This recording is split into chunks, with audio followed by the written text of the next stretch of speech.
So God winks are real, okay? And I'm about to tell you a story about a series of events that happened in my life within the last week.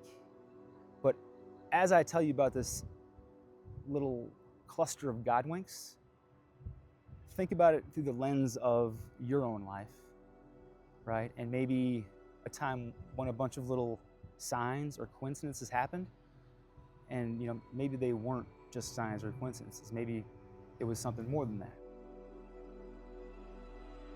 Also, the next time something like that happens, maybe there's a reason why.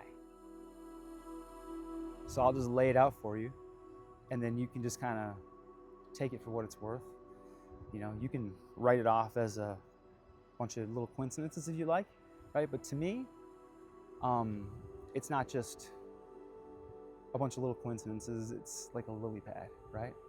And this is perfect right by the river, right? I didn't even think about this, but okay, I use this analogy all the time. Usually I use it for a pond or an ocean, right? But a river is probably even better.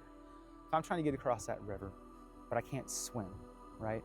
But there's a bunch of little lily pads, and I'm a frog, by the way, okay?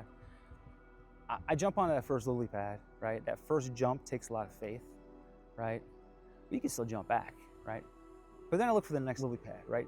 God winks to me are like lily pads when you're trying to get across a river, right? You're looking for the next lily pad, which is basically just God saying you're going in the right direction, okay? So just keep going, I didn't take you out on this river and get you in the middle with a bunch of those other lily pads that came before to just kind of leave you right now where you are in the middle of that river, right? So I got you. I'm gonna help you get across that river, okay? That to me is what a God wink is. So it was last week when I was having a conversation with somebody about just personal growth and development and the relationship that comes with growth and hardship. But even beyond hardship, like suffering, right? And we were having this conversation, and I just made the joke of like, I feel like suffering is a superpower that I have, right? Just because, I don't know, I do like a little bit of pain. I don't know why, but for some reason, to me, pain is just like, if you have pain now, there's going to be a pot of gold at the end of the rainbow later, so it will all be worthwhile. And I'm not saying that's a good mindset to have. I think it's a flawed mindset, all right? But I think I've had some of those thoughts before. And so I made that quick little comment to somebody about how I think that, suffering is a superpower that I have, okay? But it wasn't a huge deal, right? So then the next day I had a business thing, right? Where I was really, really, really like hoping and praying for a home run or a grand slam, right? Like a grand slam completely transforms my life and my son's life, right? Now, grand slam would have been a real long shot there, right? But hey, you just never know. I'm not gonna say that guy can't do anything, right? So, I'm gonna throw it out there. The home run would have been life-changing, okay? Didn't get the home run or the grand slam, right? But I got like maybe a double. And I'm not gonna lie, man, I was kind of disappointed about that. In the moment, until I realized that a double is like an opportunity. But after getting over some of the initial disappointment of not hitting, the grand slam, I kind of realized that it was an opportunity, right? And that's cool. So I'm talking to my mom a couple days later, and we're having some of these. She knows some of the suffering. Honestly, let's just call it what it is, right? Suffering that I've gone through, but suffering isn't always a bad thing because suffering is where you grow. So we weren't talking about it in a bad sense. We were talking about it from a standpoint of it's been a growth period, right? But with growth, there's suffering. When you work out in the gym, your muscles break down. You don't get big muscles and get in good shape in the moment while you're going through the suffering, right? But the suffering is what breaks those muscles down. Of course, then they repair themselves and you get stronger, right? And so it's kind of like that same type of mentality. So I'm talking to my mom about suffering, right, after this little thing happened, right?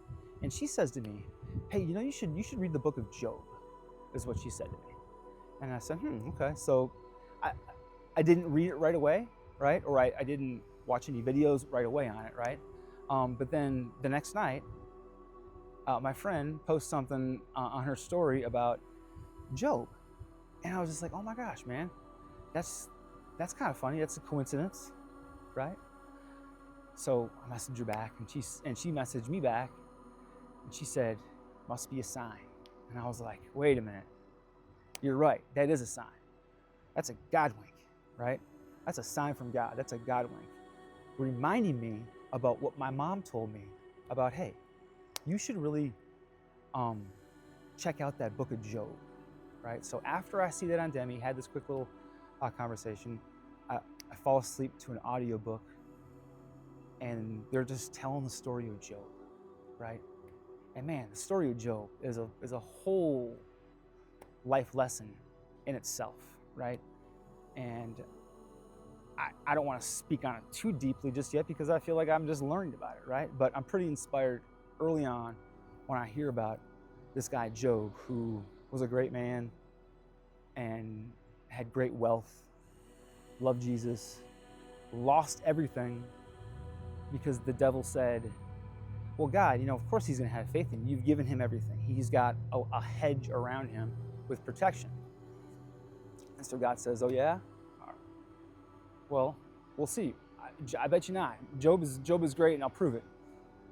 He like takes all his wealth. Had 10 kids, Job did. His 10 kids die, right? And then the third thing that happened was like he got all these boils on his body. He was in agony.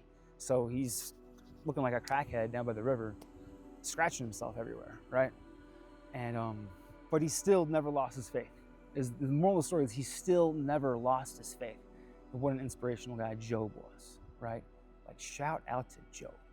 So I read the book of Job, right? And then I go to church, right? And the message in church, I was like, it's about suffering. They're talking about suffering in church, right? So, and what they specifically said about suffering in church put a bow for me on the whole week of all these little events / coincidences, although I don't look at them like coincidences, signs, all these God winks, all led up to that day in church when it said that suffering is how God takes and points you to him, right? That's what he does with suffering.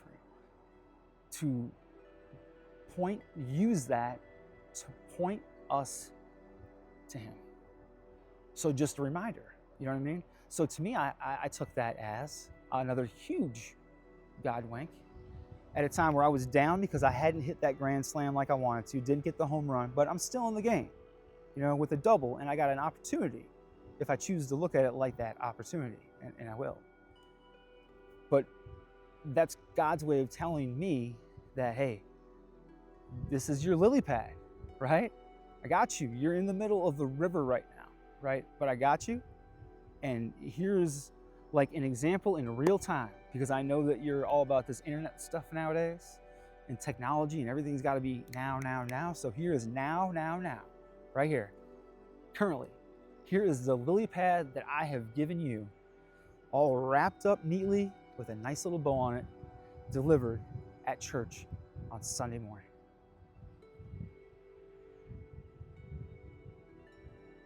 How cool is that, right? So you take with that information what you will, and you can dismiss it if you'd like, and just brush it off as a bunch of coincidences, okay? You can say, all right, well, maybe there's something to that, and then again, take and apply that to your own life, right? Because it's just kind of like a mindset, right? So once you can start looking at it like that, what that does for you is gives you a sense of peace, right? Because life can be very, very overwhelming when you're in the middle of that river and you don't know how to swim, And sure, you're on a lily pad right now, but this lily pad could break through at any moment, right? And I don't know how to swim. And there's not any other lily pads nearby.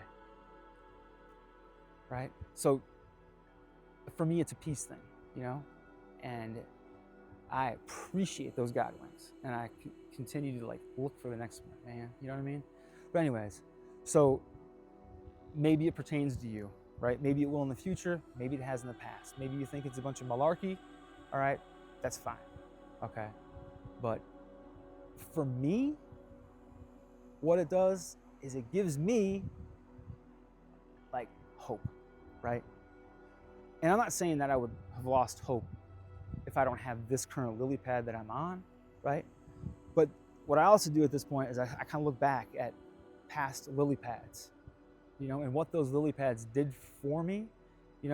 Maybe not every one of those lily pads was a major like life lily pad. It might not have been a huge.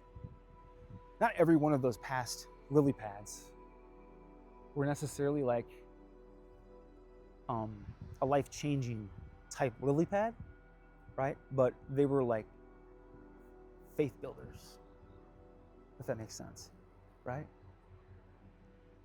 And so, yeah, it kind of gives you like an understanding, like it's gonna be all good, man. Did I finish up my thought there? It's just like a hope thing, you know what I mean? And it's like renewed hope, right? Because again, you know that like you're not in this thing alone. We're not in it alone. Sometimes you might feel like you're alone, right? But if you've got like the Holy Spirit inside of you, you're not alone, right? If you don't have that Holy Spirit in you, it's real easy to get, right? Real easy to get. So it's something we can all have, basically. All right. So yeah, that's what it's about for me.